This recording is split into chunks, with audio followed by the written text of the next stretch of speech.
Good afternoon. The time is now 5 o'clock. I would like to call today's Utility Service Board meeting to order. I would like to start by speaking on CBU's mission. The City of Bloomington Utilities' mission is to enhance the quality of life in our community by providing safe, sustainable, and high-quality drinking water, wastewater, and stormwater services in a cost-effective manner, promoting public health, economic vitality, and environmental stewardship. As a reminder, if any board member has any personal or financial conflict with any issues or individuals on the agenda, then please be sure to recuse yourself during those portions of the meeting.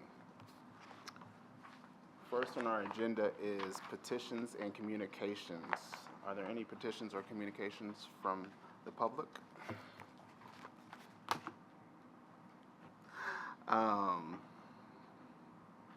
Hearing none, we will move on to the approval of the minutes from the June 16th, 2025 meeting. I move we approve the minutes of the June 16th meeting. Second. We have a motion and a second. All in favor, please say aye. Aye. All opposed, say nay. The minutes from the June 16th meeting are approved. Moving on to the approval of claims. First, we have standard invoices for a total amount of $1,027,987.74. Are there any questions or comments on the standard invoices? I have a few questions, thank you. Okay, on page number 1 with A&M Graphics, it says septic tickets for in county. And we do have some septic customers in the city. So will city residents on septic also receive these notifications? Tickets are actually from the septic haulers. It's how we use they pay us for these tickets. That allows them to dump at the treatment plant. So. Thank you. Yep. Okay, and then on page 4, Kirby Risk, the items included a smoke detector. I was just wondering where that's for and what's the procedure to check these regularly, how often? Okay. Fire. 10-gauge wire. That I don't know how often we do that. So we'll have to get back to you on that one. Okay, thank you. Yep. Just because I would assume it's not for here, I would think that's something, It looks like it's for Gilman. security. Okay. Yeah. All right. But I'm not sure how often we inspect. Yeah, thank you. And then finally, on page 8, the payments to PCI, the service fee, which I think is part of the discussion that we talked about 2 weeks ago. Sorry, with Tyler. Let me get to that. Is it Tyler? Sorry, I'm 6. Thank you. I had to just scroll down to it. Yes, with Tyler Technologies. So I think we were talking about those fees last month. They were. These are actually the fee for us to use the credit card reader up at the front desk. Okay. Yeah. So that covers part of last year and all of this year. Okay. Yeah. All right. Thank you. But is that also part of the discussion with the contract with Tyler? Not at the moment, because that's the fee that allows us to use the credit card reader itself. Okay, We're not sure, yeah. Okay, perfect. Yep. So, thank you. I appreciate that information. That's all from me. All right. Any other questions, comments? We have a motion to approve? Oh, Yeah, go ahead. I'll move to approve, but note me as abstaining on page 3 to Indiana University, line item 960142213. With that, I move approval of our standard invoices for today. Second. We have a motion and a second. All in favor, please say aye. Aye. All opposed, say nay. Standard invoices are approved. Moving on to utility bills for a total amount of $6,475.06. Are there any questions on the utility bills? Hearing none, do we have a motion for approval? I move we approve utility bills for payday June 26th. Second. Motion and a second. All in favor, please say aye. Aye. All opposed, say nay. Utility bills are approved. Next, we have wire transfers for a total amount of $526,357.50. Are there any questions or comments on the wire transfers? Looked pretty clean today, didn't it? I move we approve the wire transfers for the month of June. Second. Motion and a second. All in favor, please say aye. Aye. All opposed, say nay. Wire transfers are approved. Next, we have customer refunds for a total amount of $4,595.71. Any questions or comments on the customer refunds? I move we approve the customer refunds for pay date July 3rd of 2025. Second. Motion and a second. All in favor, please say aye. Aye. All opposed, say nay. Customer refunds are approved. Next, we have water bond payments for a total amount of $3,296,340.78. Are there questions or comments on the water bond payments? I move we approve the water bond payments that are due on July 1st of 2025. Second. Motion and a second. All in favor, please say aye. Aye. All opposed, say nay. The water bond payments are approved.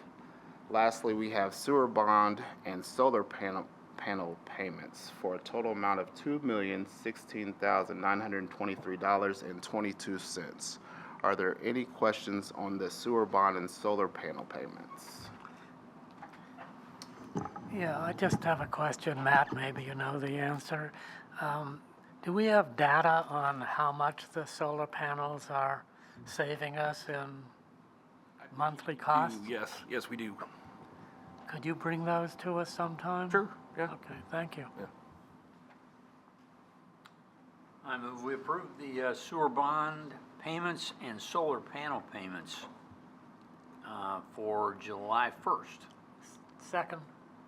We have a motion and a second. All in favor, please say aye. Aye. All opposed, say nay. The sewer bond and solar payments are approved. Thank you all. Next on our agenda is the approval of the consent agenda. Catherine Zager. All right, good evening. I'm Catherine Zager, the Utilities Director. I'm presenting tonight's consent agenda pending controller approval, totaling $55,635. And the first contract is with Snedeker Construction, Inc. for $10,000 for on-call excavation and boring services. Next is with Monroe Owen Appraisals for $6,000 for appraisal work for Catalent Sewer Relocation Project. Next is with Eco-Friendly Mechanical, Inc. for $20,000 for on-call agreement for HVAC services. Next is with Economy Termite and Pest Control, Inc. for $1,115 for the quarterly interior and exterior pest spray at the Utility Service Center. Next is with Omni Management, LLC for $13,020 for the semi-annual autoclave maintenance at Dillman Wastewater Treatment Plant. Last is with Bruce's Welding for $5,500 for low service vault door lift repair at the Monroe Water Treatment Plant. Is there any member who wishes to consider one or more of these items individually? Hearing none, if there is no opposition, these items will be approved as recommended by staff. Hearing no opposition, the consent agenda is approved. Thank you. Item 6 is request approval of agreement for services with Etica Group Incorporated. Kelsey.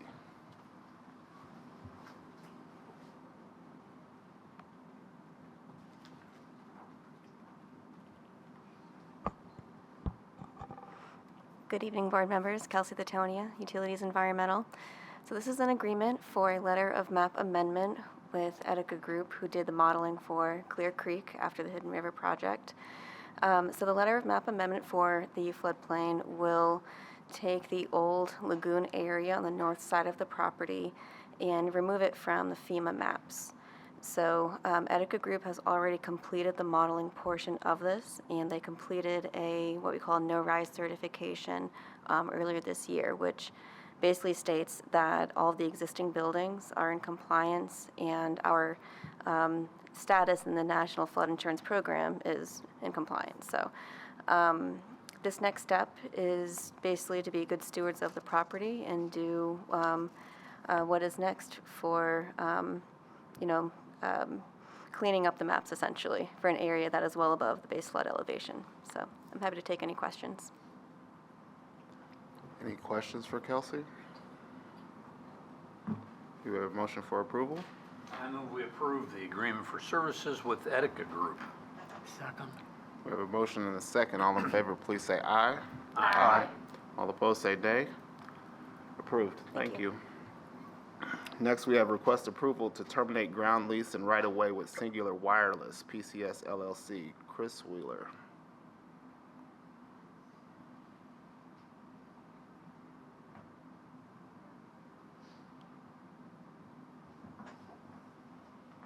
Oh, Good evening, Chris Wheeler with City Legal. This issue is brought to you to discuss the termination of 2 lease agreements that we have with AT&T. These 2 lease agreements, there's a ground lease agreement that actually the USB entered into with a company known as Ameritech Mobile back on October 26, 1998, and a lease and right-of-way agreement that the USB entered into with Bloomington Cellular Telephone Company doing business as Cellular One back on November 1st of 1999. Subsequently, AT&T bought both of those companies, and so we're dealing with AT&T now. AT&T would like to renew these leases, which would extend their lives out another 25 years. They would like to drastically reduce the amount that they're having to pay on these leases, citing all kinds of reasons and rationales that I wouldn't accept. But because the USB and the CBU are contemplating a move that they might likely take down to Winston-Thomas, it is my recommendation that we not burden this property with ongoing lease agreements that might extend out 25 years, not knowing what might be done with this property, who might be owning it, etc. I'll say this though, currently these leases are set. The ground lease is set to expire on September 28th of this year. I'm sorry, of 2028. That lease currently pays $21,060 a year. The lease and right-of-way is set to expire this year. In fact, we're on a year-to-year status, so it has already expired, but we're on a year-to-year. So we could terminate it this year, but given that the infrastructure is still in place and one doesn't expire until 28, I'm just allowing it to go year to year until 2028, so that it would then expire at the end of that year in November. So we would have the ground lease expire in September of 28 and the lease and right-of-way expire in November of 2028. That's my recommendation, and I would seek the board's approval to do so, enter into that discussion with AT&T to terminate these leases. Happy to take questions. question? Yeah. Where's the tower now? It's right out front. As you're walking into the building, if you look to your left, you'll see a tower that I didn't even know it was there a few years ago when AT&T reached out to try and renew the lease. It's just something I guess you don't automatically notice, but it's standing right there. So what are the implications for AT&T? They need to find another. They would have to find a new location, yes. I've already told them over the course of several years that I don't like their terms. Because they keep trying to argue to basically drop the price by about half, which to me makes 0 sense. In fact, it should go up if we're going to continue to allow them to stay here. Gee, I didn't notice that their rates are dropping. Right. So they say that it's become so expensive to do cellular service that they have to find ways to keep the price. Yeah.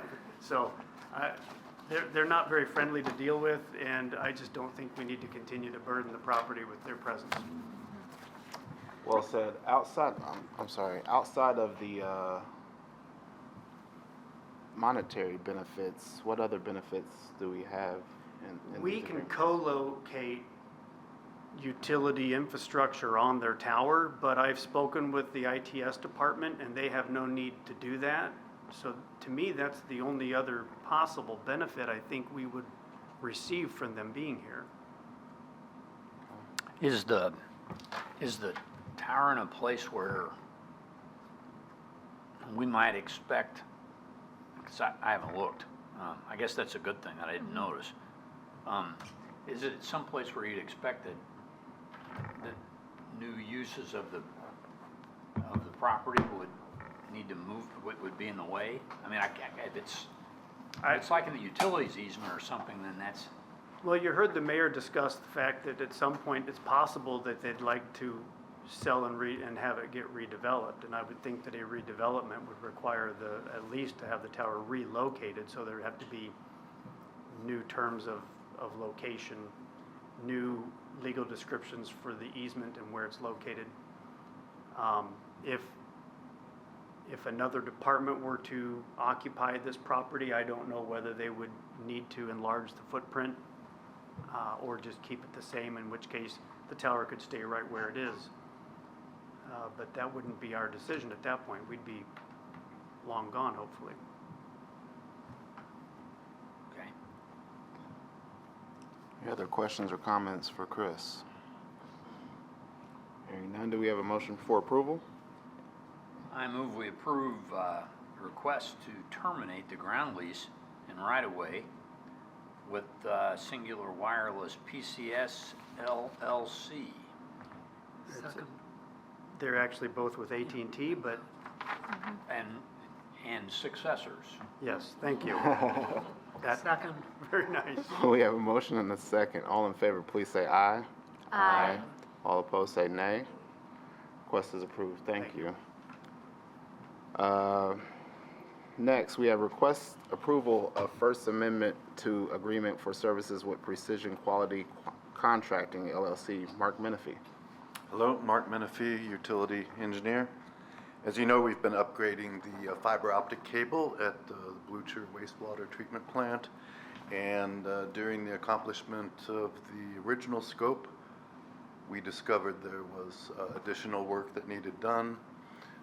So this is a contract to increase the amount of the original contract by $3,989 for a total of $25,649,649. I'd be happy to answer questions. We have any questions for Mark? Hearing none, do we have a motion for approval? Yeah, I move we approve let's see, proper wording here. Approval of the First Amendment to the agreement for services with Precision Quality Contracting. Second. We have a motion and a second. All in favor, please say aye. Aye. All opposed, say nay. Request is approved. Thank you. Thank you. Next, we have request approval of Resolution 2025-13 to recommend amendments to Title 13 Stormwater Ordinance. Kelsey Thetonia again.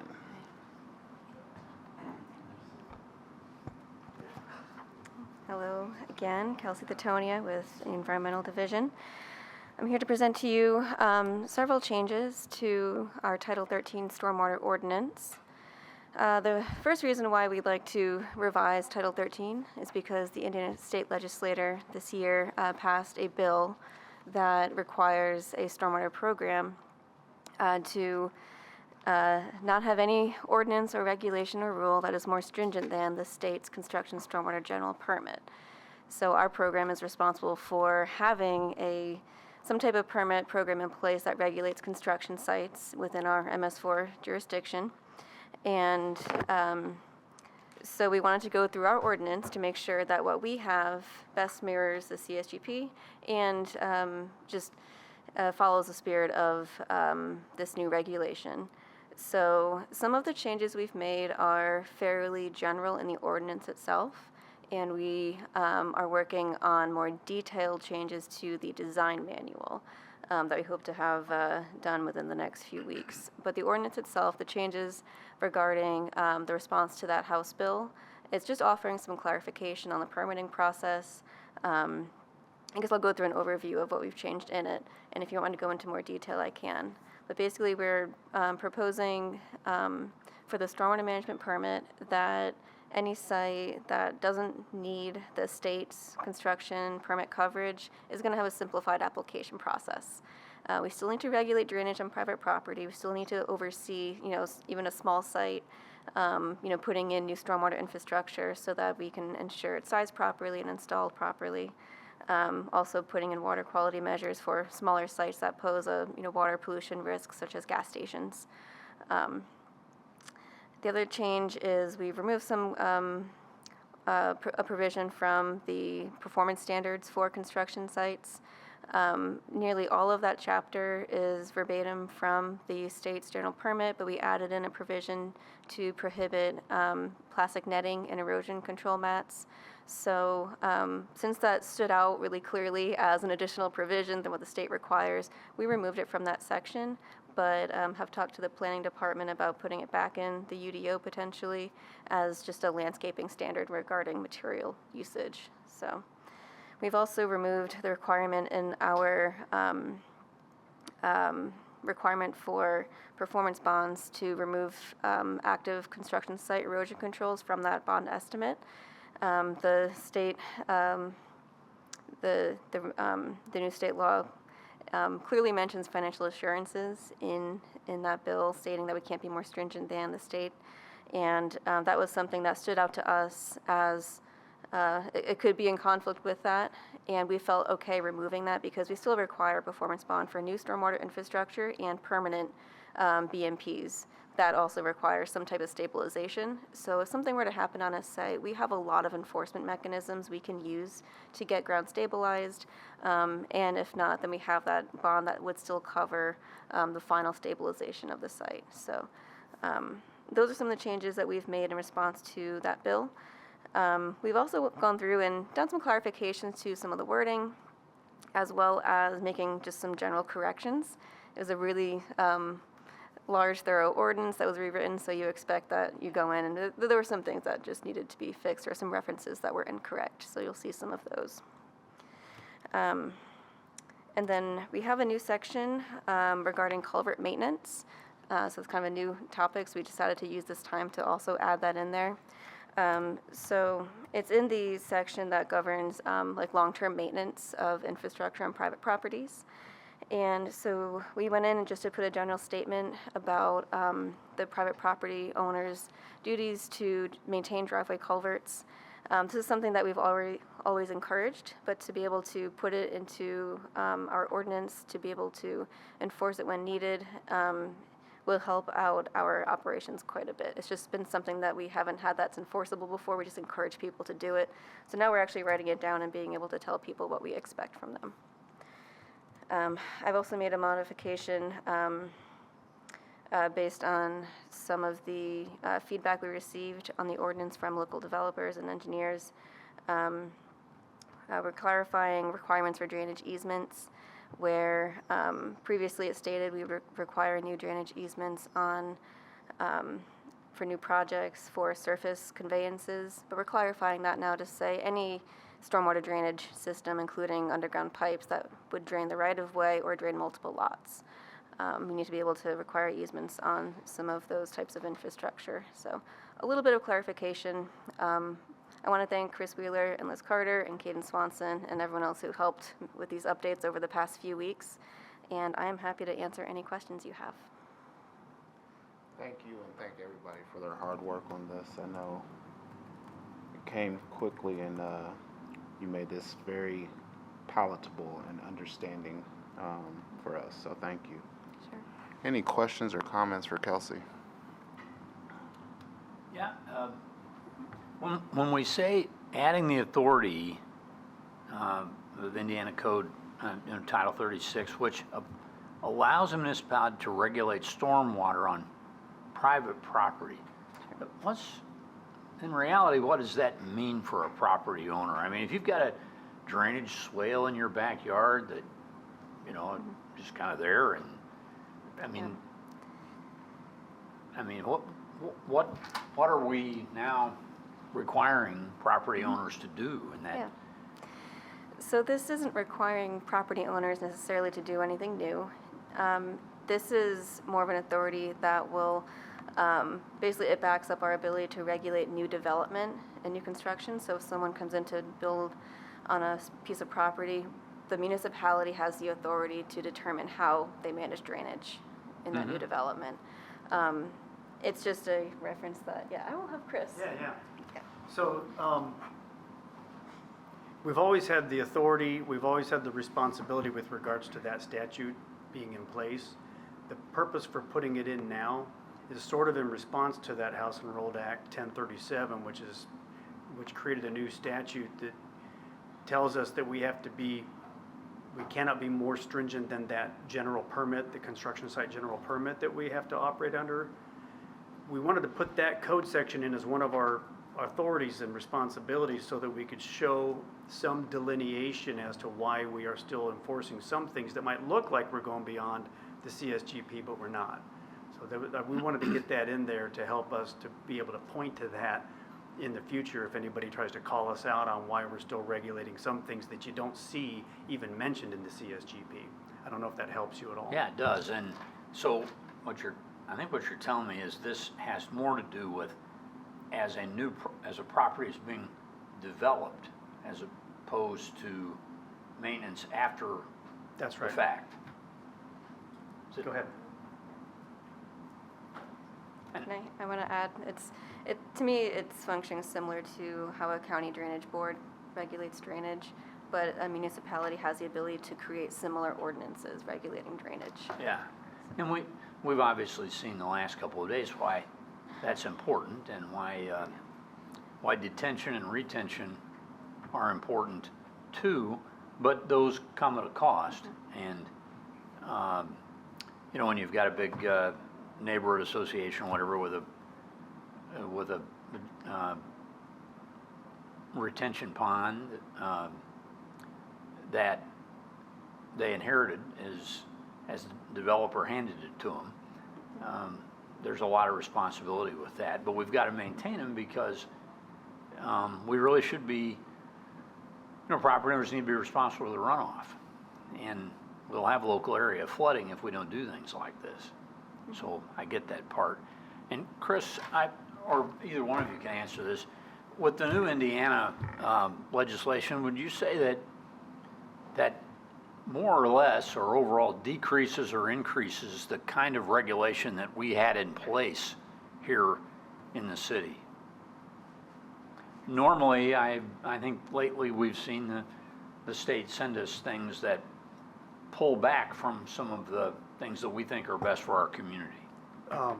So I don't know if you can remember, but when we were initially putting Title 13 together, I spoke with this board and talked about how it was refreshing to read these general permits because they invited us to be more regulatory than the permits themselves are regulatory. They used a lot of, the MS4 may do these things and can do other things. They invited us to be more regulatory, which makes this new statute very difficult to understand its spirit and how it plays with these general permits. It doesn't even mention the MS4 general permit, which we also have responsibilities.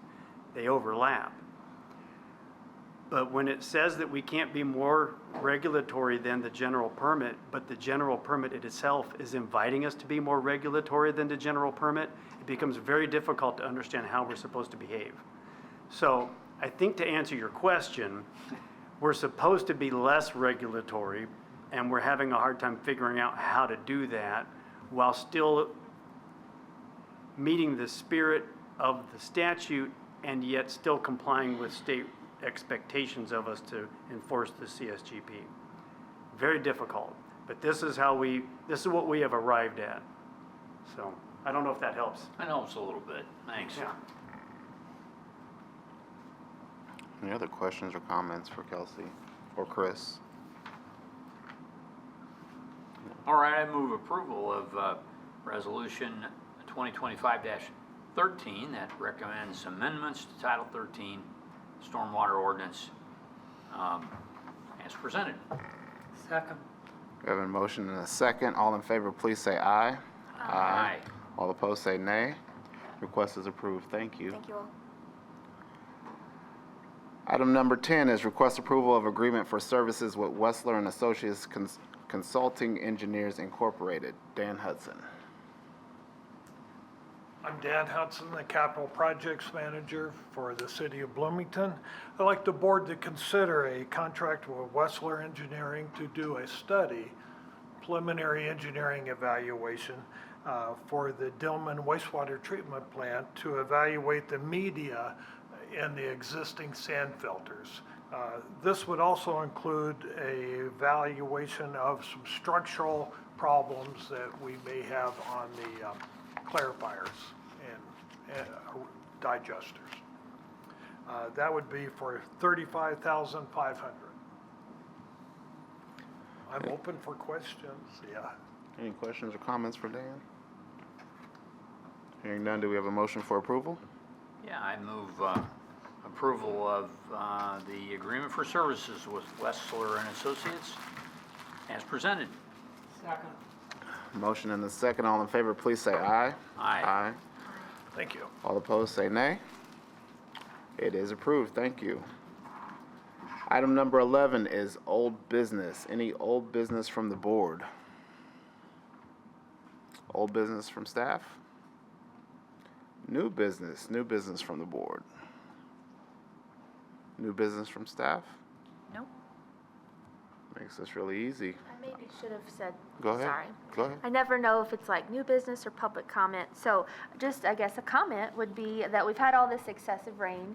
And I wanted to comment first about, I was in a nearby local community and I ordered water at a restaurant and it was terrible. And so I'm appreciative of our community's water and all that we do to make it taste good.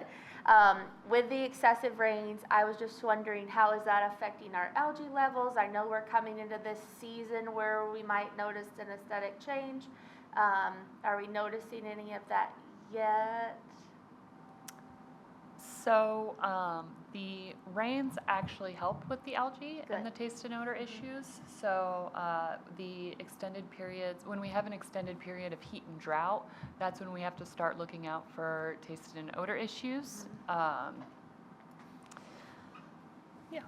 Okay, thank you. And that's all I'll say for now. Thank you. I have a comment. So when I started on the board, the chair, who, we didn't rotate chairs, he was just our chair, Tom Swafford, he would say with great regularity, every time he got back from a trip, how great the water was here compared to wherever he was.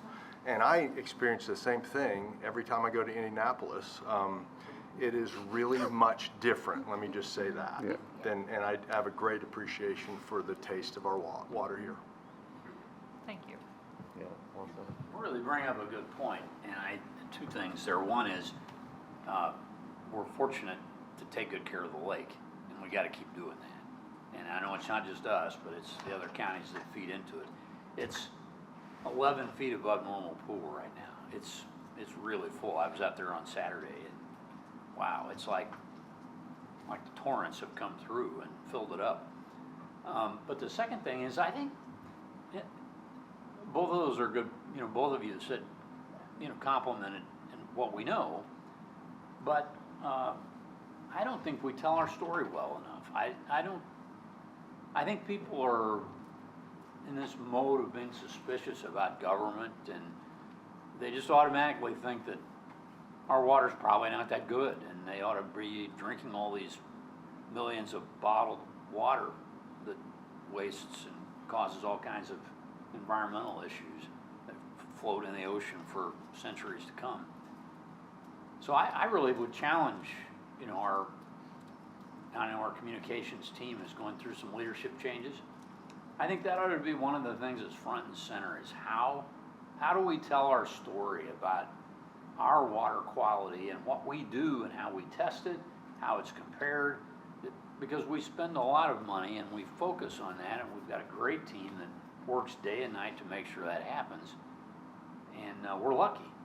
And people ought to be able to trust our water. In my military service, the first time I deployed to a country in the Middle East and realized that for the next year, there was never a drop of water that was going to touch my lips and come out of a bottle. And I was so thankful to get back here, walk over to the tap, turn it on, fire it up, and drink it down. And that's something that we take for granted here, that we are just really blessed as a country to be able to have the resources to do what we do, and a community that that values it like we do, and the team we've got to make that happen. So, and we're thankful to have a Corps of Engineers that dammed up a big lake for us too. But I just think we ought to tell our story a little bit more so people can be proud of it and confident about it. So maybe we've got this transient population, particularly with the students, and a lot of them are used to drinking everything out of a bottle, and they need to know that they can feel good about turning the tap on wherever they are in Bloomington and enjoy it. So we got some work ahead of us, I think, communications-wise, marketing-wise, really. Absolutely, and I'm just, as part of the conversation, kind of want to highlight, Joel Pontius, one of our new employees, he's really been spearheading doing and like looking at our outreach program and really trying to get a focus on, hey, how do we want to create that program and what does that look like? So this is great timing for that input. One of the key things that I really think is important for outreach and for marketing, for branding, is trust in our water system. Like you're saying, you know, we're in a time where people may not, they're more suspicious of government and the utility, and I just think, you know, building that trust so that when you turn on the tap, you know you're getting great water and you don't have to be afraid of it, and it's gonna taste great, and you're gonna come home and say, gosh, I'm so glad I've got good, great tasting water, you know? So yeah, thank you for that input. Well, we have a few bumps now and then when we have droughts and a lot of hot weather, but we try really hard, and we need to let people know that even though it may be a little off because of that, it's still okay. Yeah. Yeah, which reminds me how stupid I am. Most of us here probably remember when bottled water first came out. Yeah. I said to people, this is the stupidest thing I have ever heard. This is ridiculous. You can just get water by turning the tap, and it's really good water. How do they expect people to buy it? That's how stupid I am. Underestimate the power of Coca-Cola marketing. Great conversation and great work that CBU is doing. Thanks to everyone. Any other new business? We didn't have a subcommittee today, so no subcommittee reports. Staff reports. I do not have one, but Phil does. Phil?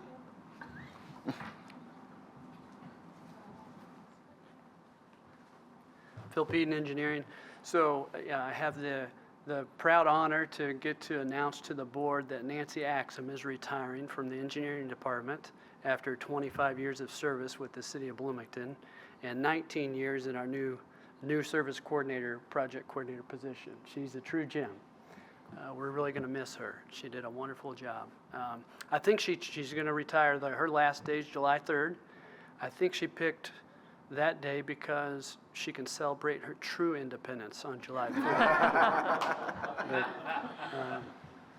So yeah, she's been a great team member and an integral part of the engineering department and the entire utility. Really, a lot goes through her that the whole utility uses. I mean, any new meter that goes out into the service system went through Nancy for the last 19 years. So integral part of that and a great team member, and there's countless stories of Nancy providing encouragement to staff and other folks when she notices them doing a good job. So she told me one time when she was frustrated about something, trying to work through it, and she said, I should just care less, I guess.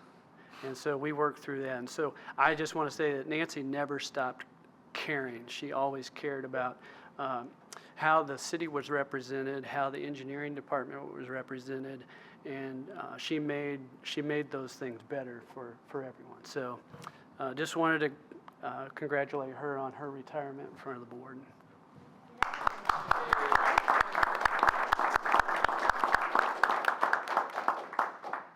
We are celebrating her retirement on Wednesday afternoon. Frank can send you the details if any of you would like to attend. Thank you. Congratulations, Nancy, and thank you for everything. Yeah, thank you. And I will compliment our water as well. Have the same experiences. That's great. Next, petition and communications. Any petitions or communications from the public? Do we have a motion to adjourn? So moved. Meeting is adjourned.